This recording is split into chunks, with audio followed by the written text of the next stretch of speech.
Shalom, shalom. Soyez immensément bénis au nom puissant de notre Seigneur Jésus-Christ. Que sa paix repose sur vous, que son esprit vous assiste à cette période de Pentecôte que nous venons de passer, où nous savons que l'onction de Dieu, la présence de Dieu est descendue de nos vies, où je sais que tu as été visité et restauré par la présence de Dieu. Que le Seigneur vous bénisse abondamment. Nous nous retrouvons ce soir pour notre temps d'enseignement entre les mains du Seigneur. Aujourd'hui, cette semaine, ce ne sera pas un thème particulier. Nous serons dans un temps de prédication et d'enseignement. Alléluia. Que le Seigneur vous bénisse. Ce soir, c'est une prédication. Et durant toute la semaine, ce sera des prédications. Alléluia. Et la semaine prochaine, nous reprendrons les enseignements. Shalom à ton maman Gigi. Que la paix de Dieu soit avec toi. Alléluia. Nous allons prier le Seigneur et lui confier ce moment et demander encore qu'il vienne nous conduire, qu'il vienne nous garder, qu'il vienne nous protéger. Sois béni, Annick. Que la paix de Dieu soit avec toi de là où tu te trouves, que son esprit t'assiste. Père, nous voulons te bénir, notre Dieu, notre Père, et encore te dire merci. Merci pour cette soirée et merci parce que chacun de nous a été visité par ta présence. Merci pour la Pentecôte.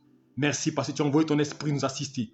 Nous bénissons ton nom pour tes bienfaits, pour tes merveilles. Nous bénissons ton nom parce que nous savons que tu es là pour nous conduire et pour nous diriger. Alors ce soir, nous te recommandons nos vies entre tes mains. Nous te remettons, mon Dieu, encore nos vies entre tes mains afin que tu prennes le contrôle. Cet esprit de Dieu, tu es venu pour nous conduire, tu es venu pour nous aider, tu es descendu sur terre pour nous fortifier, nous diriger en toutes choses. Alors ce soir, nous demandons ton assistance et ta présence. Viens nous conduire et viens nous orienter encore au nom puissant de Jésus-Christ, notre Seigneur. À toi la louange, à toi l'élévation et la gloire, au nom puissant de Jésus-Christ de Nazareth. Amen. Que le Seigneur vous bénisse et que sa paix soit avec vous. Je crois que le Saint-Esprit a rempli beaucoup d'entre vous. Je crois que ta vie a été abreuvée par la présence de Dieu. Alléluia. C'est pourquoi ce soir, nous allons faire une prédication. Alléluia. Et le thème de cette prédication, tu ne te souviendras plus de ta souffrance. Tu ne te souviendras plus de ta souffrance. Alléluia. C'est une parole, c'est une prophétie pour toi. Prédication, c'est prophétiser. Donc, ce soir, nous allons prêcher de la part de Dieu. Et sache qu'une chose, le Seigneur veut parler à ton cœur. Il veut te communiquer la vie et te communiquer la grâce. Tu ne te souviendras plus de ta souffrance. Quelle est la souffrance par laquelle tu es passé? Ce soir, je veux t'annoncer que tu ne vas plus te souvenir de cela. Alléluia. Tu ne verras plus cette souffrance-là parce que l'Éternel viendra à ton secours. Alléluia. Que le Seigneur nous bénisse et que Dieu bénisse sa parole et qu'il dispose nos cœurs à l'écoute de sa parole et que sa parole soit source de grâce, source de vie encore dans notre vie au nom de Jésus-Christ. Nous allons prendre nos Bibles dans Jean chapitre 16 et je vais faire la lecture pour vous. Jean chapitre 16 à partir du verset 13. Je commence à partir du verset 13. Il dit, quand le consolateur sera venu, l'esprit de vérité, il vous conduira dans toute la vérité. Il ne parlera pas de lui-même, mais il dira tout ce qu'il aura entendu et vous annoncera les choses à venir. Il me glorifiera parce qu'il prendra de ce qui est à moi et vous l'annoncera. Tout ce que le Père est à moi, tout ce que le Père a est à moi. C'est pourquoi j'ai dit, il prend de ce qui est à moi et il vous l'annoncera. Encore un peu de temps, vous ne me verrez plus. Et plus encore un peu de temps, et vous me verrez parce que je vais vers le Père. Là-dessus, quelques-uns de ses disciples dit en eux, que signifie ce qu'il nous dit? Encore un peu de temps, et vous ne me verrez plus. Et puis encore un peu de temps, et vous me verrez. Et parce que je vais au Père. Il disait donc, que signifie ce qu'il dit? Encore un peu de temps, nous ne savons pas de quoi il parle. Jésus connut qu'il voulait l'interroger, les dit, vous questionnez les uns les autres sur ce que j'ai dit. Encore un peu de temps, et vous ne me verrez plus. Et puis encore un peu de temps, et vous me verrez. En vérité, je vous le dis, vous pleurerez et vous vous lamenterez. Et le monde se réjouira et vous serez dans la tristesse, mais votre tristesse se changera en joie. La femme, lorsqu'elle enfante, éprouve de la tristesse parce que son heure est venue. Mais lorsqu'elle a donné le jour à l'enfant, elle ne se souvient plus de la souffrance à cause de la joie qu'elle a qu'un homme est né dans le monde. Vous donc aussi, vous êtes maintenant dans la tristesse, mais je vous réveillerai et votre cœur se réjouira et nul ne vous ravira de votre joie. Alléluia. Je veux dire à quelqu'un ce soir, tu ne te souviendras plus de ta souffrance. C'est la parole que le Seigneur me donne pour toi. Tu ne te souviendras plus de ta souffrance. Alléluia. Tu ne te souviendras plus de ta puissance, de ta souffrance. Ici, la Bible nous parle de Jésus-Christ de Nazareth qui était avec ses disciples. Et Jésus-Christ était vers la fin de son ministère terrestre. Et il va parler en parabole aux disciples. Il dit, je vous enverrai le consolateur. Quand il sera venu, il vous conduira en toutes choses. Il va vous orienter, il va vous guider. Et puis ensuite, il dit, un peu de temps, vous ne me verrez plus. Et après, vous me verrez. Alléluia. Alors, ils se sont demandé la question, mais qu'est-ce que cela signifie? Vous allez me voir, vous me verrez pas. Ils étaient troublés par cette parole du Seigneur Jésus-Christ de Nazareth. Alors, Christ va leur expliquer ce que cela signifiait. Alléluia. Alléluia. Il va dire, en vérité, je vous le dis, vous vous lamenterez. Alléluia. Eux pensaient que dans l'explication que Christ allait leur donner, il allait donner un message d'espérance. Mais il va leur expliquer ce qu'il signifie. Il dit, je vous enverrai le consolateur. Quand il viendra, il vous conduira en toutes choses. Mais vous ne me verrez pas et après vous me verrez. Alors il va leur expliquer maintenant ce que ça signifie. Il dit, en vérité, en vérité. Quand la Bible dit en vérité, c'est qu'elle atteste d'une chose, qu'elle est réelle. Alléluia. Il dit, en vérité, je vous le dis, vous pleurerez et vous lamenterez. Alléluia. Est-ce que tu m'entends? La Bible déclare que vous allez pleurer et vous allez vous lamenter. Jésus dit aux disciples, vous allez pleurer, vous lamenter parce que je vais être enlevé. Alléluia. Je vais partir au ciel. Oh, Jésus-Christ était l'espoir de l'humanité. Il était l'espoir des disciples, l'espoir de leur vie, l'espoir pour leur survie. Et voici que Christ va leur être enlevé. Et il va leur dire, vous vous lamenterez et vous pleurerez. Et vous serez dans la tristesse. Alléluia. Une personne qui pleure, une personne qui se lamente, c'est une personne qui passe par des temps difficiles. C'est une personne dont l'échec engloutit sa vie. Quand on parle de lamentation, quand on parle de tristesse, c'est que l'environnement est sombre. C'est que rien ne réussit dans ta vie. Comme la Bible déclare dans Jérémie 31, verset 15. Il dit, Rachel pleure ses enfants parce qu'elle refuse d'être consolée, car ils ne sont plus. Elle a perdu l'espoir. Elle a perdu l'espoir en l'avenir, car ses enfants sont morts. Quand tu te lamentes, c'est que tu perds quelque chose de précieux. Tu perds quelque chose de précieux. Et les disciples allaient perdre Jésus-Christ de Nazareth. Et il a dit qu'il serait dans la tristesse. Et Rachel aussi, dans Jérémie 31, fut dans la tristesse parce qu'elle a perdu ses enfants. Ils n'étaient plus en vie. Elle a perdu l'espoir de sa vie. Elle a perdu ce qui faisait sa joie. Elle a perdu ce qui faisait sa force. Et Jésus-Christ a été englouti dans le sol. Et la Bible déclare que quand il est mort, la surface de la terre était remplie de ténèbres. L'espoir de l'humanité avait disparu. L'espoir de l'humanité était perdu. Parce que Christ n'était plus là. Alors Jésus-Christ a dit, vous serez dans la tristesse. Vous serez dans la tristesse, vous vous lamenterez. Vous allez vous lamenter parce que je ne serai plus là pour vous soutenir. Je ne serai plus là pour aider, pour soutenir vos vies. Je ne serai plus là. Mais Christ va dire une parole de consolation. Quand vous lisez au verset 21, il dit la femme, lorsqu'elle enfante, éprouve de la tristesse. Est-ce que vous comprenez? La femme, lorsqu'elle enfante, éprouve de la tristesse. Donc ce qui signifie que la tristesse est synonyme d'une grâce qui arrive. Quand tu passes par la tristesse, quand tu passes par les lamentations, c'est qu'une bénédiction arrive à l'horizon. C'est qu'une porte va s'ouvrir pour toi. Car Jésus dit que la femme, lorsqu'elle doit enfanter, alléluia, lorsqu'une femme doit enfanter, elle éprouve de la tristesse parce que les douleurs de l'enfantement seront très terribles. Donc ça veut dire que la tristesse fait signe, la tristesse précède la joie et la gloire. Alors Jésus voulait dire aux disciples, vous serez dans la tristesse, comme cette femme qui doit enfanter un enfant. Et quand elle enfante, la tristesse est remplie parce que la douleur est terrible. Et c'est pour la question, est-ce qu'elle sortira de la vivante? Vous serez dans la tristesse et vous vous lamenterez. Vous allez pleurer, vous allez vous lamenter. Chrétien, c'est Jésus qui l'a dit.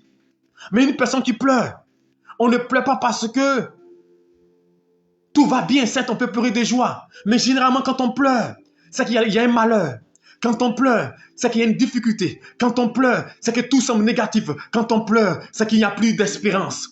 Rachel pleure ses enfants et elle refuse d'être consolée. Tu pleures car tu refuses d'être consolé, car rien de bon n'est à l'horizon. Tu jettes les regards partout, il n'y a personne pour te soutenir, personne pour te consoler. Tu n'as plus d'espérance. Mais ce soir, je veux t'annoncer une bonne nouvelle de la part de Jésus-Christ, car le Saint-Esprit est descendu. Nous avons vécu la Pentecôte. Au combat de Pentecôte, c'est la descente de l'Esprit. Et quand l'Esprit descend, c'est l'espoir nouveau qui est né. Et Jésus vous le dit, l'Esprit viendra. Tu ne seras plus dans la tristesse. Alléluia.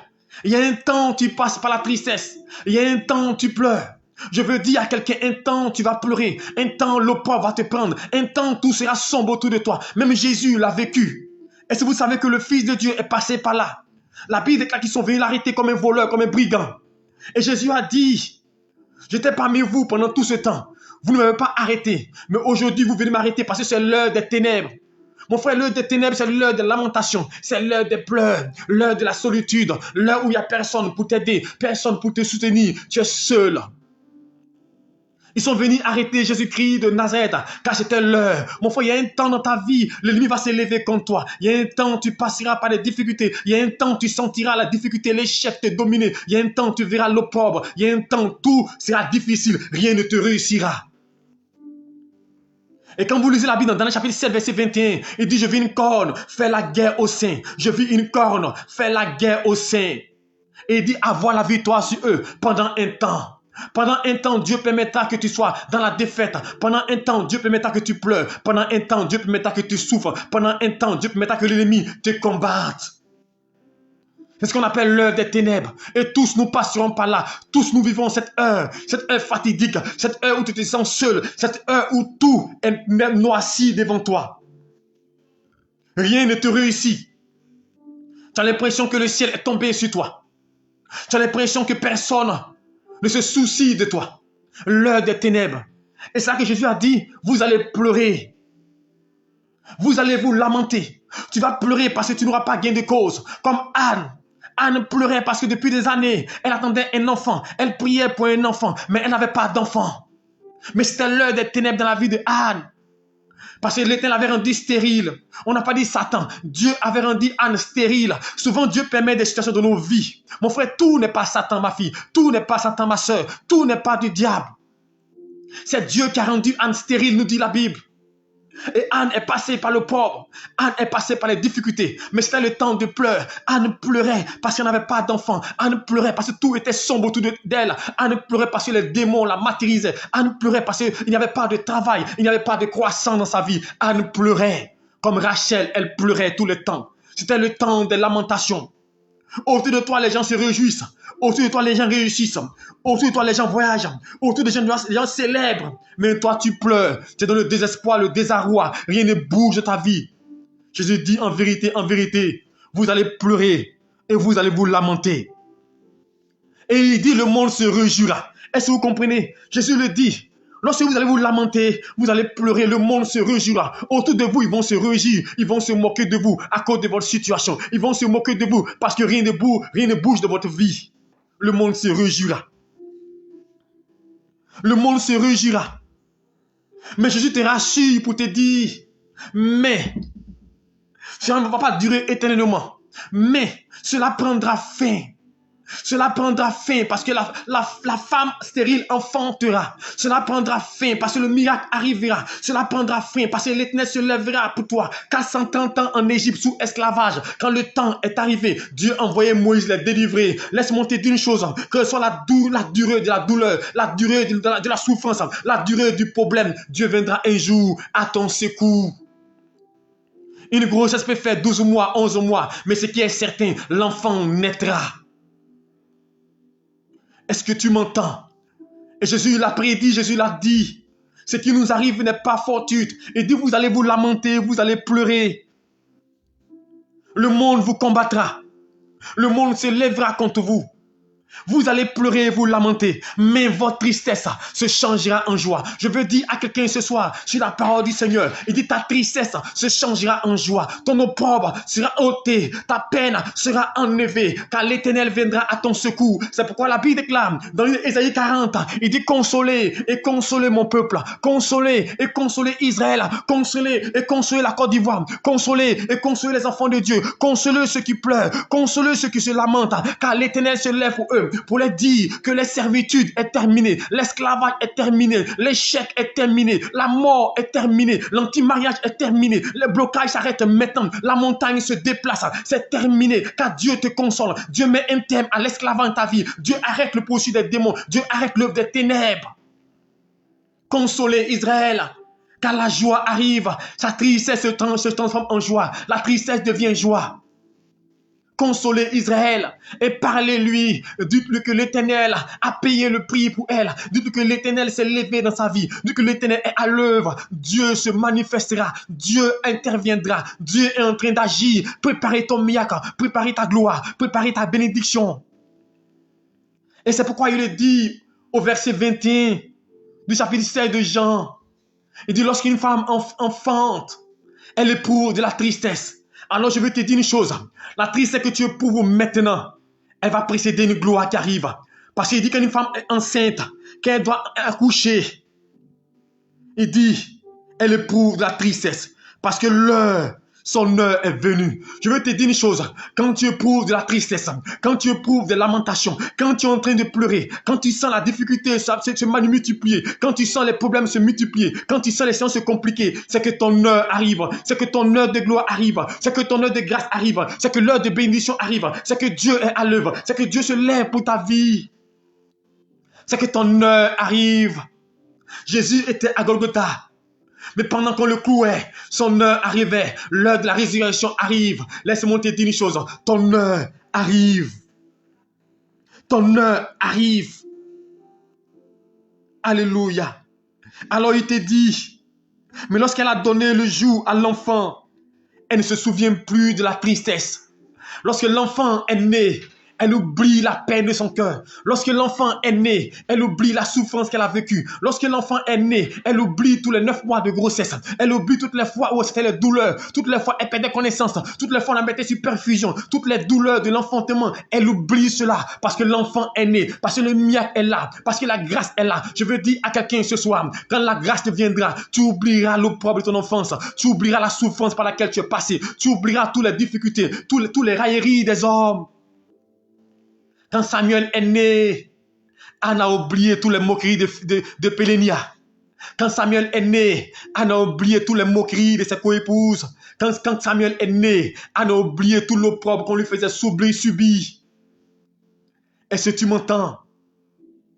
Quand Joseph est né, Rachel a oublié toute la douleur et la peine qu'elle ressentait de la stérilité. Elle a oublié. Quand Dieu a béni Jabet a oublié tous les problèmes, la douleur de sa vie, la souffrance qu'il a endurée. Il a tout oublié. Laisse-moi te dire une chose. Tu ne te souviendras plus de la souffrance que tu as endurée parce que Dieu va changer ton histoire. Dieu va changer la vie que tu mènes. Dieu va entreprendre quelque chose de nouveau et le succès viendra. Et tous les échecs que tu as subis, tous les opprobes, tout ce que tu as subi dans ta vie qui t'a mené à être dans la tristesse, tu ne te rappelleras plus de cela. Tu te rappelleras de la gloire de Dieu.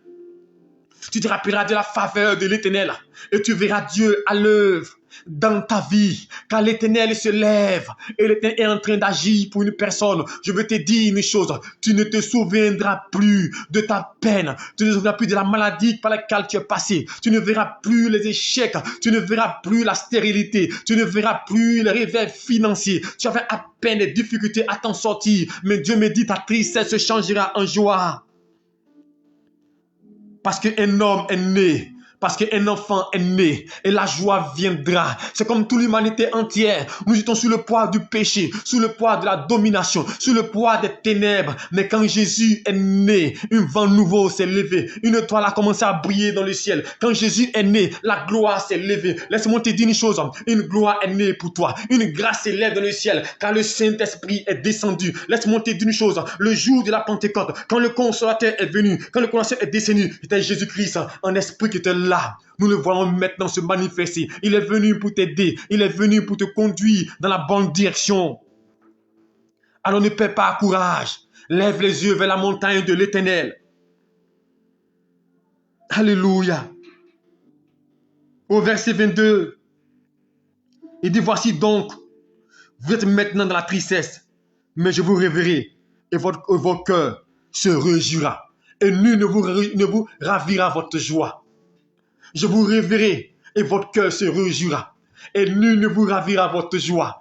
Jésus-Christ maintenant garantit ta vie. Il sera ta garantie. Il va te préserver. Avant, tu avais pleuré. Avant, tu avais lutté. Mais il va maintenant te positionner. Et quand il va te positionner, personne ne pourra te détourner. Personne ne pourra t'arracher ce que il t'a donné. Si avant, tu avais perdu. Avant, tu avais vécu des difficultés. Avant, c'était l'opprobre, l'échec qui se multipliait, qui se succède dans ta vie. Laisse-moi te dire une chose. L'œuvre que Christ va accomplir maintenant va apporter grâce dans ta vie. Et cela apportera la faveur. Et le Seigneur te dit, personne ne te ravira de sa joie. Prends courage et regarde à l'Éternel. Une gloire se lève pour ta vie.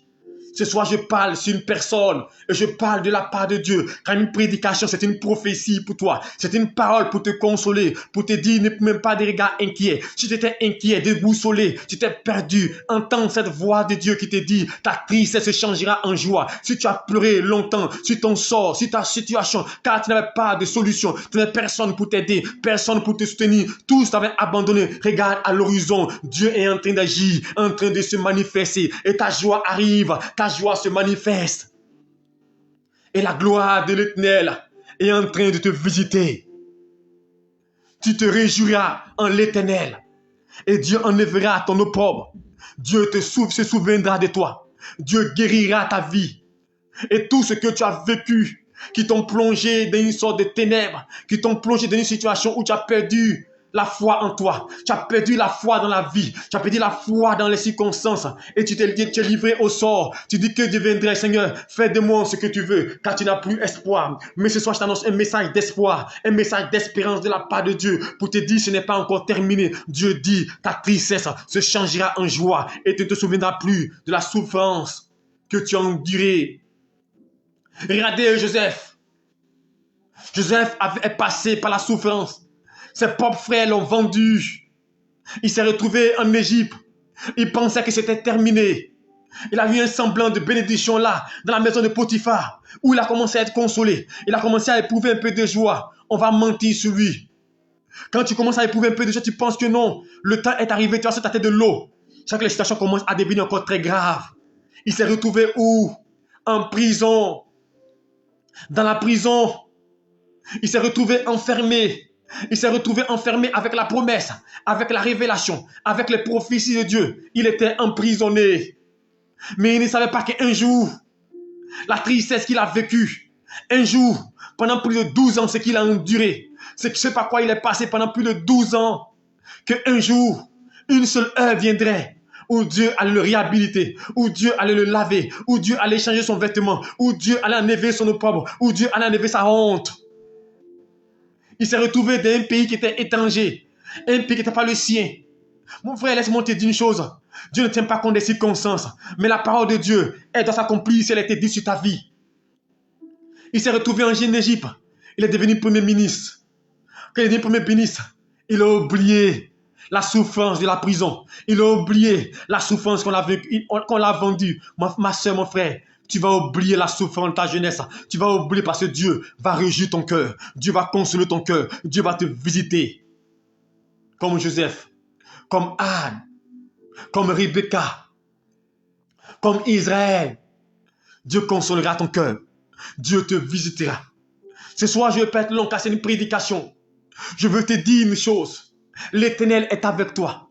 Si tu as Dieu avec toi, tu n'as pas le droit d'abandonner. Tu n'as pas le droit d'abdiquer. Même si c'est dur, même si ça tu passes par les temps difficiles, ça a été prédit par Jésus-Christ que tu passeras dans les nuits des ténèbres, que tu seras dans la souffrance. Jésus est passé par là. Il a fait 3 jours dans le tombeau. C'était l'heure des ténèbres, l'heure de la tristesse. Jésus aussi est passé par là. Il a vécu l'heure des ténèbres. Il a passé 3 jours dans le tombeau, 3 jours dans la difficulté, 3 jours les ténèbres ont régné, 3 jours de domination sur le règne des ténèbres. Mais il est ressuscité le 3e jour. Je veux te dire une chose, là où tu es, ta situation ne restera pas pareille, elle ne perdurera pas. Le temps viendra, tu vas ressusciter avec Christ. Tu vas te relever. Quand la Bible dit, lève-toi, car ta lumière arrive. Lève-toi, car l'Éternel se lève pour toi. Lève-toi, car Dieu vient à ton secours. Lève-toi, car le Seigneur te visite. Laisse-toi, car le Seigneur combat pour toi. Lève-toi, car l'Éternel agit dans ta vie. Ne même pas des regards inquiets. Je veux dire à une personne, Est-ce que tu peux voir la gloire de Dieu? Est-ce que tu peux voir la faveur de Dieu? Dieu n'abandonne pas ses enfants. Le monde peut t'abandonner, le monde peut te délaisser, mais l'Éternel qui t'a créé, l'Éternel qui t'a choisi ne t'abandonnera pas, car s'il t'abandonne, c'est que c'est un échec de sa part. Ce qu'il t'a promis, il le fera. C'est pourquoi il te dit, ta tristesse se changera en joie. Alors je vais dire à une personne, je ne sais pas là où tu es, ce que tu subis, mais je suis convaincu d'une chose, ta situation ne perdurera pas telle qu'elle est. Tu ne resteras pas longtemps dans la situation. Quelque chose se produira, une porte s'ouvrira. Toi qui es stérile, toi qui n'enfantes pas, je veux te dire ce soir, ne pense pas que tu ne verras pas la gloire de l'enfantement. Car la Bible déclare que Élisabeth était une femme qui était consacrée à Dieu. Mais elle a duré pour avoir son enfant. Simeon était un homme consacré à Dieu, mais Dieu l'a visité. Abraham était consacré à Dieu, mais ce que Dieu a dit, il a promis. Alors je veux dire à une personne, comme il a fait pour Anne, pour Sarah, Dieu viendra réjouir ton cœur et tu embrasseras ton fils et ton enfant. Toi qui cherches du travail, laisse-moi te dire une chose. Sur longtemps, tu as éprouvé la douleur à cause du chômage, à cause des moqueries des hommes, car tu es âgé, tu es encore en famille, tu es âgé, tu n'arrives pas à jouer les debout. Je t'annonce une bonne nouvelle ce soir. L'Éternel se lève pour toi, pour ouvrir les portes fermées et pour déverrouiller ce qui a été verrouillé dans ta vie. Dieu vient te délivrer des échecs de la vie. C'est pourquoi la Bible déclare que ta servitude est terminée. Alors je dis à quelqu'un, rassure-toi. Dieu est à l'œuvre. Rassure-toi, l'Éternel ne t'a pas abandonné. Rassure-toi, l'Éternel se lève dans ta vie et ta tristesse se changera en joie. La Bible déclare dans le psaume, il dit le malheur atteint souvent le juste. Le malheur atteint souvent les enfants de Dieu. Le malheur les attaque souvent. La mort les attaque souvent. La maladie les attaque souvent. Mais il dit Dieu l'en délivre toujours. Je veux dire à quelqu'un, ce par quoi tu passes, Jésus l'a prédit. Qu'il y aura des moments de difficulté, des moments de lamentation, des moments de tristesse, des moments de malheur. Mais il dit que l'Éternel interviendra pour toi. Il viendra te délivrer. Job est passé par ce moment de tristesse. Souvent quand tu passes par ces moments-là, tu te dis c'est parce que j'ai péché. Ça n'a rien à voir avec le péché, mais c'est un passage obligé. Job n'a pas péché, mais Dieu a permis que l'ennemi l'attaque. Il a été dans la tristesse. Job a pleuré. Pendant que Dieu a dit que c'était un homme intègre. Dieu a rendu témoin de Job. Mais ça n'a pas empêché Dieu de permettre qu'il passe par des difficultés. Ça n'a pas empêché les huissiers de prendre Job. Job est passé par des difficultés. Alors si tu es malade, si tu souffres d'une maladie, ça ne veut pas dire que Dieu n'est pas avec toi. Mais laisse-moi te dire une chose. Au temps opportun, au temps fixé, Dieu est venu au secours de Job. Et la Bible, c'est qu'il a perdu. Dieu a multiplié ça pour lui donner. Et Dieu a ajouté des années encore à sa vie. Et tout ce qu'il a perdu, il a retrouvé cela au centuple. Je ne sais pas ce que tu as perdu. Mais je sais une chose. Mon Dieu est fidèle. Et Job a dit, je sais que mon Rédempteur est vivant. Mon Dieu est vivant. Je veux te dire que Jésus-Christ est vivant. L'Éternel des armées est puissant pour agir, pour te délivrer, pour combattre pour toi, pour intervenir en ta faveur, pour te libérer. Qu'est-ce qui est impossible à Dieu? Quel est ton problème que Dieu ne puisse pas agir? Quelle est ta situation par laquelle tu passes? Je veux te dire une chose. Sois rassuré car une porte s'ouvre pour toi. Tu seras béni de la part de Dieu. Et l'onction de Dieu va briser tout joug qui pesait sur toi. Il y a une délivrance qui s'opère maintenant. Il y a une grâce qui s'intensifie dans ta vie. Il y a une gloire qui va descendre. Et personne ne pourra arrêter la grâce de ta vie. Personne ne pourra empêcher cela. Car il dit, personne ne les ravira de ma main. Personne ne pourra empêcher le processus de gloire de Dieu se manifester. Personne ne pourra arrêter l'œuvre, la résurrection. Personne ne pourra arrêter la grâce de Dieu qui arrive comme un vent, comme un tourbillon vers toi pour te relever. Personne ne pourra l'arrêter. Aucun démon, aucun sorcier, aucune œuvre maléfique. Car ton temps est arrivé. L'heure de ta bénédiction a sonné. C'est ton temps, c'est ton heure. L'heure du changement. L'heure de la joie, l'heure de la bénédiction, l'heure où tu vas triompher et tu vas rendre témoignage que Jésus est fidèle. Aie confiance en l'Éternel. Il ne t'abandonnera jamais. Alors si tout est sombre autour de toi, c'est pour un temps. Est-ce que tu m'entends? C'est pour un temps. Si tu es dans un pays, tu n'as pas de papier, tu n'as pas de titre de séjour et tu es au noir, on profite de toi. Tu travailles pour des personnes, ils profitent de toi. Je vais t'annoncer une bonne nouvelle. Bientôt, tu ne seras plus cette condition-là. Bientôt, ta situation va changer. Bientôt, tu seras la personne en qui les gens viendront puiser l'eau de vie. Car la Bible déclare, la pierre qu'on rejetait bâtisseur est devenue la principale des langues. Je veux dire à quelqu'un, il y a de l'espérance pour ton avenir, car Dieu se lève pour te délivrer. Et Dieu dit ce soir, prends-la comme une prophétie. Ta tristesse se changera en joie. Et tu ne te rappelleras plus de la souffrance que tu as vécue. Tu vas oublier. Tu vas oublier parce que Dieu te bénira tellement que tu seras rassasié de jour. Et tu diras comme Simeon, Seigneur, dans Luc chapitre 2, laisse aller ton serviteur, tellement que tu seras reçu de joie, reçu de bénédiction, tellement que les bénédictions vont venir, tellement il y aura multiplication, tellement il y aura grâce, tellement il y aura faveur, tellement il y aura opportunité dans ta vie. Tu vas dire, Seigneur, merci. Et tu vas lui rendre hommage. Alors ce soir, je vais m'arrêter là pour dire à quelqu'un, aie confiance en ton Dieu. Pour te dire, ne perds pas courage. L'Éternel est fidèle. Dieu veille sur nous. Dieu nous garde et Dieu nous protège. Et je prophétise ce soir sur ta vie que ta tristesse soit changée en joie. Je prophétise que l'échec devienne réussite. Je prophétise que la mort s'éloigne de toi et que l'esprit de vie entre en toi et que tu marches en conquérant, en conquérante. Je prie que tu ne manques de rien, que Dieu bénisse ta sémence, que Dieu bénisse tes moyens, qu'il y ait une multiplication. Je prophétise maintenant que le travail qui était rare, que tu aies l'embarras du choix pour le travail, que tu aies l'embarras du choix. Car maintenant même, Dieu envoie maintenant des opportunités de travail, Dieu envoie des opportunités, Dieu fait de sorte que maintenant il y a une multiplication d'opportunités dans ta vie. Au nom de Jésus-Christ, Dieu comble ta vie de bénédiction et de grâce. Et je prophétise et je déclare que ta vie connaisse la joie, que le sol altéré soit désaltéré, que le sol asséché soit desséché par la puissance de Dieu. Et je déclare que les choses ne se passeront plus comme auparavant. Si avant tu as pleuré, si avant tu t'es lamenté, si avant tu n'arrivais pas à t'en sortir, les choses seront différentes. Si 2020, 2021, 2022, passé, 2022, depuis le mois de janvier, jusqu'à mai, si tu as pleuré, j'annonce que à partir de maintenant, à partir d'aujourd'hui, 6 juin, j'annonce maintenant que les choses deviennent différentes, que les choses prennent une nouvelle tournure glorieuse, une tournure de grâce, une tournure de faveur, car l'Éternel veille sur la personne vite pour l'accomplir. En qualité de prophète, je prie maintenant que la main de Dieu soit étendue sur ta vie et que la bénédiction de Dieu t'enrichisse. Je prie maintenant que l'Éternel se souvienne de toi, que Dieu fasse de toi une couronne de gloire, une couronne de faveur, que partout où tu arrives, que tu possèdes, que tu sois une personne dont les limitations soient étendues à tout endroit, que partout où tu iras, que Dieu incline le cœur de l'environnement en ta faveur, que Dieu fasse que tu progresses, que tu prospères à tous égards. Et ce que tu recherches, Dieu te le donne maintenant, il te l'accorde maintenant, les finances, il trouve son trésor. Si une personne avait pris ta bénédiction, il te le restitue maintenant. Je déclare maintenant, ceux qui te tenaient captifs te libèrent, l'Esprit de Dieu te libère totalement. Il y a délivrance, restauration. Toute personne qui est en captivité par un lien ancestral, par un démon, un esprit de nuit, un esprit des eaux, un esprit d'anti-mariage, un hôtel familial. Ce soir, je déclare dans le nom de Jésus-Christ que ta vie est libérée par la puissance de Dieu. Et l'esprit te restaure et te réhabilite. Dieu enlève l'opprobre.